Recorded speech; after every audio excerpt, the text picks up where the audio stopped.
नमस्कार दोस्तों, हमारे इस यूट्यूब चैनल में आप सबका स्वागत है। दोस्तों, हम संविधान के इस भाग में अब हम चर्चा करने वाले हैं प्रधानमंत्री के पद के बारे में।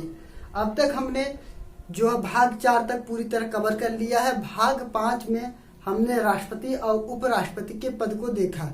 अब भारत के संविधान में प्रधानमंत्री का पद बहुत ही महत्वपूर्ण होता है। अब इस वीडियो में हम प्रधानमंत्री से संबंधित तथ्य को देखेंगे जो विगत वर्षों में क्वेश्चन पूछे गए हैं और जो आने वाले वर्ष में क्वेश्चन पूछे जाने की संभावना है। इन दोनों का मिश्रण करके यहाँ पे पूरी तथ्य को दिया गया है। इसको आप पूरी तरह अंत तक देखें वीडियो को। तो हम शुरू करते हैं। प्रधानमंत्री का पद। प्रधानमंत्री का जो पद है ये जो है संविधान के भाग 5 में दिया गया है। संविधान में कुल वर्णित जो 22 भाग हैं। 22 भाग में जो 5वां भाग है वह कार्यपालिका से संबंधित है और उसी में ही प्रधानमंत्री का पद दिया गया है। और इसमें क्या बताया गया आप देखते हैं। हम इसमें कहा गया जो प्रधानमंत्री होते हैं एक कार्यपालिका के वास्तविक प्रमुख होते हैं। यानी कि यदि कार्यपालिका में कुछ भी करना है तो प्रधानमंत्री की सलाह से ही किया जा सकता है। आगे बात करते हैं आर्टिकल 74। आर्टिकल 74 में ये बात कहा गया है कि राष्ट्रपति को उसके कार्यों में सहायता करने हेतु एक मंत्री परिषद होगा जिसका प्रमुख पीएम होगा, प्रधानमंत्री होगा। राष्ट्रपति जो भी कार्य करता है उसको जो है एक सलाहकारी या फिर कार्य करने के लिए जो है एक सिफारिश करना पड़ता है प्रधानमंत्री को। तो उसके लिए एक मंत्री परिषद का गठन किया जाएगा। इस मंत्री परिषद का जो प्रमुख होता है प्रधानमंत्री को ही माना जाता है। आगे बात करते हैं आर्टिकल 75। आर्टिकल 75 में कहा गया है कि राष्ट्रपति प्रधानमंत्री की नियुक्ति करता है। ये बहुत ही इंपॉर्टेंट पद है जो है आर्टिकल 75 में जो है प्रधानमंत्री की नियुक्ति राष्ट्रपति द्वारा की जाती है। कैसे किया जाता है? जब चुनाव होता है लोकसभा का, लोकसभा में 550 पद हैं और 550 पद में यदि आधे से अधिक साधारण बहुमत जो भी दल का नेता प्राप्त कर लेता है उस बहुमत प्राप्त दल के नेता को ही प्रधानमंत्री बनाया जाता है। किंतु यह जरूरी नहीं है कि जो बहुमत दल का नेता है उसी को ही बनाया जाए, क्योंकि यह संविधान में वर्णित नहीं है कि बहुमत दल नेता को ही बनाया जाए। और आगे देखते हैं पीएम के सिफारिश पर कैबिनेट मंत्रियों की नियुक्ति राष्ट्रपति करता है। जब प्रधानमंत्री का नियुक्ति हो जाता है, ध्यान से सुनिए आप लोग, जो प्रधानमंत्री का पद होता है उसमें नियुक्त किए जाते हैं प्रधानमंत्री, ना कि चुनाव के द्वारा आते हैं, ठीक। किंतु जब कैबिनेट मंत्रियों की नियुक्ति की बात आती है तो प्रधानमंत्री नियुक्त होने के बाद एक लिस्ट तैयार करते हैं जिसमें यह लिखा रहता है किस मंत्री को कौन सा पद आवंटित किया जाए। तो इसकी सिफारिश जो है राष्ट्रपति को दिया जाता है और राष्ट्रपति उन कैबिनेट मंत्रियों की नियुक्ति करता है। फिर से एक बार ध्यान देने योग्य बात यह है कि कैबिनेट मंत्री का जो है नियुक्ति राष्ट्रपति के द्वारा किया जाता है, ना कि प्रधानमंत्री के द्वारा। और आगे देखते हैं पीएम नियुक्ति होने के बाद 1 माह के अंदर बहुमत सिद्ध करता है। जैसे कि यदि प्रधानमंत्री अपने पद पर सुशोभित हो गए जिस डेट को, उस डेट के 1 महीना के अंदर उनको जो है लोकसभा में आकर, सदन में आकर उनको अपना बहुमत सिद्ध करना पड़ता है कि हमको जो है बहुमत प्राप्त है। इसके अलावा यदि जो धन्यवाद प्रस्ताव है या फिर बजट आता है तो उसमें भी जो है प्रधानमंत्री के बहुमत में होने का जो है एक प्रकार से प्रस्ताव होता है। यदि धन्यवाद प्रस्ताव पारित हो जाए और बजट का प्रस्ताव पारित हो जाए तो यह माना जाता है सरकार अभी बहुमत में है। इसके अलावा यदि बात करें, जो प्रधानमंत्री का पद होता है गैर सदस्य भी बन सकते हैं। इसके कहने का अर्थ है यदि कोई व्यक्ति लोकसभा या राज्यसभा का सदस्य नहीं है तब भी वह जो है प्रधानमंत्री का पद सुशोभित कर सकता है या बन सकता है या फिर राष्ट्रपति उसकी नियुक्ति कर सकता है। किंतु शर्त यह है उसको जो है 6 माह के अंदर, 6 माह के अंदर चाहे वह राज्यसभा हो या फिर लोकसभा हो, दोनों में से किसी एक सदन की सदस्यता जो है ग्रहण करना अनिवार्य हो जाता है 6 महीने के अंदर। यह बहुत ही महत्वपूर्ण है कि 6 महीना वाला जो है हमेशा क्वेश्चन में पूछा जाता है।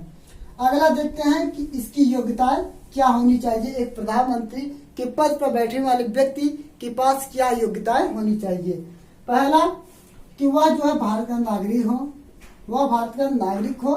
और दूसरा क्या है उसकी इम्पोर्टेंट शर्तें कि वह लोकसभा सदस्य बनने की योग्यताएं रखता हो, ऐसा जो है प्रधानमंत्री के लिए बताया गया है।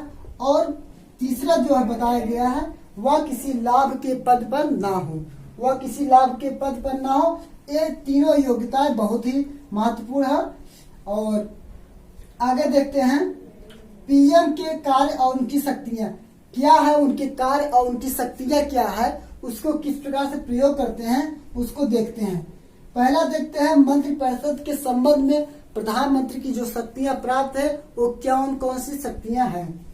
पहला है मंत्रिपरिषद का गठन करता है। जो प्रधानमंत्री होता है अपने जो है पद ग्रहण करने के बाद एक मंत्रिपरिषद का गठन करता है। और इसके अलावा क्या है प्रधानमंत्री की सिफारिश पर अन्य मंत्रियों की नियुक्ति राष्ट्रपति करता है। तो यह मंत्रिपरिषद के संबंध में जो है प्रधानमंत्री का कार्य हो गया। और आगे एक महत्वपूर्ण तथ्य आ गया है 91 संविधान संशोधन 2003 के द्वारा यह बात किया गया है कि मंत्रिपरिषद की जो अधिकतम संख्या है लोकसभा का 15% होगा। मान लीजिए यदि जो है 550 सीटें हैं लोकसभा में, तो इसका जो 15% यदि हम निकाल लें 15%, तो यह हो जाएगा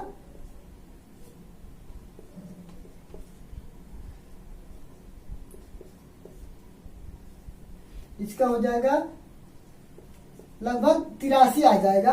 83 जो है सदस्य इसके जो है मंत्रिपरिषद में बन सकते हैं मंत्री।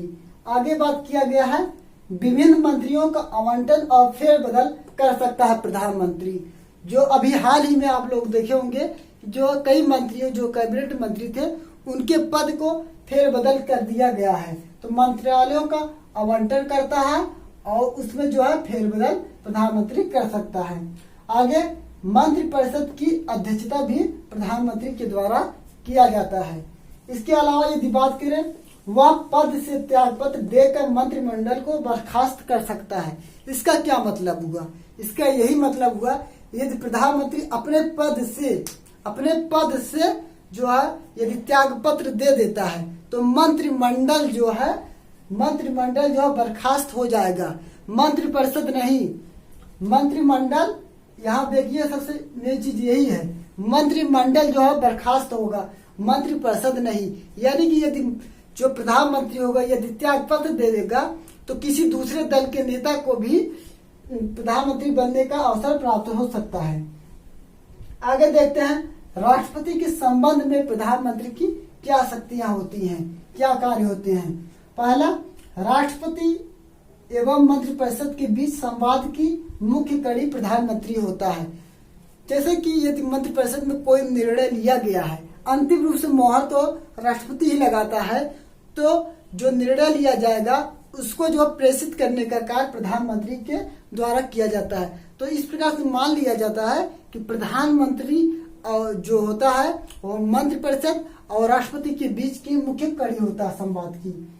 अब आगे बात करते हैं जो प्रधानमंत्री का कर्तव्य है कि संघ के क्रियाकलापों के संबंध व विधान संबंधी सूचना राष्ट्रपति को प्रेषित करे। जो कार्यपालिका में कार्य किया जा रहा है उसकी सूचना जो है राष्ट्रपति को दिया जाए। यदि मांगने पर जो है पहले तो यह जो है एक सलाहकारी प्रवृत्ति होगा जो प्रधानमंत्री लगातार प्रेषित करते रहे तो उसमें कोई प्रॉब्लम की बात है नहीं। किंतु यदि राष्ट्रपति वह सूचना मांगे, राष्ट्रपति यदि सूचना मांगता है कि क्या कार्य हो रहा है कार्यपालिका में, तो इस कारण जो है प्रधानमंत्री को उन सूचनाओं को देना जो है अनिवार्य हो जाता है, बाध्यकारी होगा। इसके अलावा बात करें कि जो प्रधानमंत्री का जो कार्य होता है क्या होता है, विभिन्न पदाधिकारियों की नियुक्ति करता है। कैसे करते, एक खुद नहीं करता प्रधानमंत्री, ये जो है एक सलाह देगा राष्ट्रपति को और राष्ट्रपति के द्वारा ही इनकी नियुक्ति की जाती है। कौन कौन से पद हैं, न्यायवादी है, अटॉर्नी जनरल हो गया और सीएजी हो गया, यूपीएससी के जो अध्यक्ष होते हैं और उनके सदस्यों की नियुक्ति भी इनकी सिफारिश पर किया जाता है। इसके अलावा वित्त आयोग आर्टिकल 280 के जो इसमें अध्यक्ष होते हैं और उनके सदस्य होते हैं, इनकी भी नियुक्ति की बात किया गया है। इसके अलावा जो है निर्वाचन आयोग के जो अध्यक्ष होते हैं और उनके सदस्यों की नियुक्ति की सिफारिश भी जो है प्रधानमंत्री के द्वारा किया जाता है। तो इस प्रकार से जो राष्ट्रपति के संबंध में प्रधानमंत्री के जो कार्य होते हैं बहुत ही महत्वपूर्ण हो जाते हैं। अब देखते हैं जो प्रधानमंत्री का पद है, ये संसद के संबंध में उनका कार्य क्या है। तो सबसे पहले देखते हैं जो प्रधानमंत्री होता है राष्ट्रपति को संसद का सत्र आहूत करने तथा सत्रावसान करने का परामर्श राष्ट्रपति को देता है। इसका मतलब ये हुआ कि जो प्रधानमंत्री होता है किसी भी सत्र को कब उसको बैठक बुलाया जाए, कब उसका सत्रावसान यानी कब उसको जो भंग कर दिया जाए, तो ये सब कार्य जो है परामर्श देने का कार्य जो है प्रधानमंत्री राष्ट्रपति को करता है। आगे क्या है, लोकसभा विघटित करने का जो सिफारिश है वह भी प्रधानमंत्री के द्वारा राष्ट्रपति के द्वारा किया जाता है। विघटित तो जो है राष्ट्रपति करता है, किंतु जो सिफारिश होता है यह प्रधानमंत्री के द्वारा ही किया जाता है। अब आगे देखते हैं कि जो प्रधानमंत्री के कार्य एवं शक्तियां हैं यह और कौन सी हैं। इसके अलावा जो बात की गई है उनके अलावा क्या इनकी शक्तियां हैं। पहला है कि जो प्रधानमंत्री हैं यह नीति आयोग, राष्ट्रीय विकास परिषद, राष्ट्रीय एकता परिषद और राष्ट्रीय जल संसाधन परिषद, अंतर्राष्ट्रीय परिषद का अध्यक्ष होता है। एक बार फिर से देख लेते हैं, प्रधानमंत्री जो होता है नीति आयोग, राष्ट्रीय विकास परिषद, राष्ट्रीय एकता परिषद, राष्ट्रीय जल संसाधन परिषद, अंतर्राष्ट्रीय परिषद का अध्यक्ष होता है। इसके अलावा यदि बात करें जो आपातकाल होता है, आर्टिकल 352 से 360 तक जो है आपातकालीन शक्तियों के बारे में बात किया गया है राष्ट्रपति से, किंतु आपातकाल की बात करें तो इसमें आर्टिकल 352 में बात किया गया है। आपातकाल के दौरान वह राजनीतिक स्तर पर आपदा प्रबंधन का प्रमुख होता है। इसका मतलब यह है कि आर्टिकल 352 में कहा गया है कि जब राष्ट्रपति आपातकाल लगाएगा तो वह जो है मंत्रिपरिषद के लिखित सिफारिश के आधार पर लगाएगा। तो यहाँ बात हो रहा है राजनीतिक स्तर की। तो राजनीतिक स्तर पे जो प्रधानमंत्री होता है वह मुख्य होता है, तो उसके जब सिफारिश किया जाएगा लिखित सिफारिश तभी ही राष्ट्रपति इसकी घोषणा करेगा। अब बात करते हैं जो प्रधानमंत्री होता है इसकी वेतन और भत्ते क्या होती है, कैसे उसको मिलता है। तो यदि हम बात करें उसकी वेतन एवं भत्ते हुआ जो है संसद के संचित निधि से प्राप्त होता है। इसके अलावा बात करें वह संसद का सदस्य के रूप में वेतन तथा भत्ते प्राप्त करता है। वह प्रधानमंत्री के रूप में नहीं प्राप्त करता, वह जो है संसद के एक सदस्य के रूप में वेतन तथा भत्ते प्राप्त करता है। इसके अलावा बात करें उसको जो है मुफ्त आवास मिलता है, यात्रा जो भत्ता होता है वो यात्रा कर सके इसके लिए जो है उसको पैसा मिलता है। इसके अलावा स्वास्थ्य सुविधाएं उसको फ्री उपलब्ध होता है प्रधानमंत्री के पद के लिए। तो इस प्रकार से जो प्रधानमंत्री से संबंधित तथ्य थे उसको हमने देखा। अब बात करते हैं कि जो अभी तक प्रधानमंत्री हुए हैं उसमें जो 3 ऐसे प्रधानमंत्री हुए हैं जिनकी कार्यकाल में मृत्यु हो गई। पहला जो है जवाहरलाल नेहरू हो गए, दूसरा जो है लाल बहादुर शास्त्री हो गए और तीसरे जो है इंदिरा गांधी। जवाहरलाल नेहरू, लाल बहादुर शास्त्री और इंदिरा गांधी, ये 3 ऐसे प्रधानमंत्री हुए हमारे देश में जिनकी मृत्यु कार्यकाल की अवधि में ही हो गया। अब हम बात करेंगे अब तक जो प्रधानमंत्री हुए हैं उनका क्रम क्या है, उनका कार्यकाल क्या है। तो ये पूरी तरह से दिया गया है चार्ट। अब इसको हम देखते हैं। पहले जो प्रधानमंत्री हुए जवाहरलाल नेहरू थे, उनका जो कार्यकाल था 15 अगस्त 1947 से 1964 के बीच में था और इसी कार्य अवधि के दौरान इनकी मृत्यु हुई थी।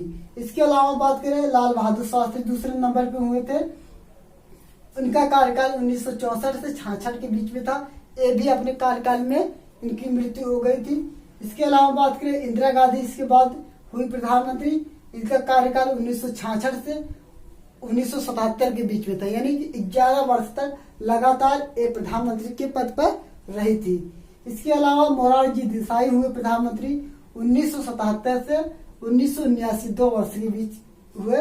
और इसके बाद चौधरी चरण सिंह हुए 1979 से 1980 के बीच में। और इसके बाद फिर इंदिरा गांधी हुई 1980 से 1984 के बीच में हुई और इसी के दौरान इनकी जो है मृत्यु हो गई। 1984 में ही। इसके बाद इनके पुत्र जो है राजीव गांधी प्रधानमंत्री बने। 1984 से 1989 तक जो है प्रधानमंत्री के पद पर रहे। इसके बाद जो है विश्वनाथ प्रताप सिंह जो है प्रधानमंत्री के पद पर रहे 1989 से 1990 के बीच में। इसके बाद चंद्रशेखर राव बने 1990 से 1991 के बीच में। इसके बाद नरसिम्हा राव 1991 से 1996 के बीच प्रधानमंत्री के पद पर सुशोभित किए। इन्हीं के कार्यकाल में जो आर्थिक सुधार किया गया 1991 में।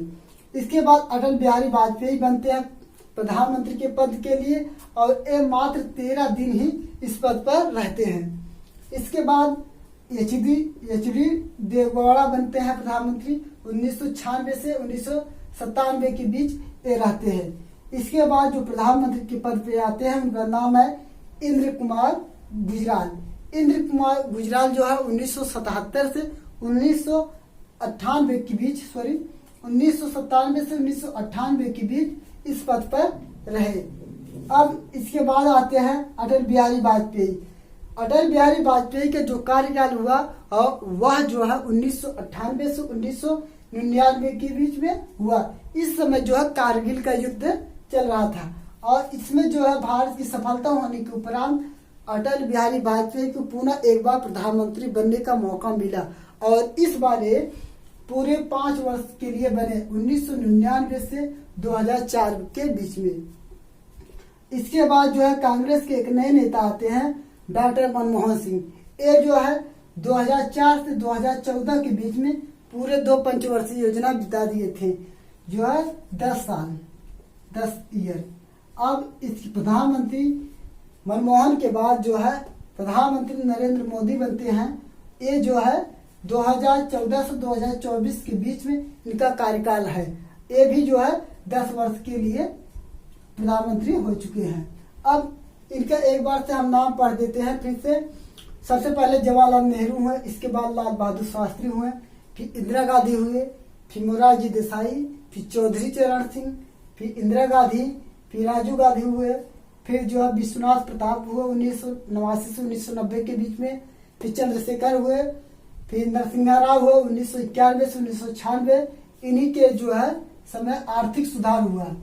आर्थिक सुधार यानी कि आर्थिक सुधार एलपीजी कंसेप्ट जो आया था वही जो है इनके समय में आया था। इसके बाद जो है अटल बिहारी वाजपेयी हुए 13 दिन के लिए, फिर एच.डी. देवेगौड़ा हुए 1996 से 1997 के बीच, फिर जो है इंद्र कुमार गुजराल हुए 1997 से 1998 के बीच, फिर अटल बिहारी वाजपेयी हुए 1998 से 1999 के बीच, फिर 1999 से 2004 के बीच, फिर जो है डॉक्टर मनमोहन सिंह हुए 2004 से 2014 के लिए, फिर नरेंद्र मोदी हैं 2014 से 2024 के लिए। इस प्रकार से प्रधानमंत्री का पूरा जितना भी क्वेश्चन बनता है इन्हीं के अंतर्गत आएगा। अब हम जो है मिलेंगे आपसे नेक्स्ट वीडियो में। तभी आप हमारे इस चैनल पे आए हैं तो हमारे इस चैनल को जरूर सब्सक्राइब कर दें, लाइक करें, शेयर करें। नमस्कार।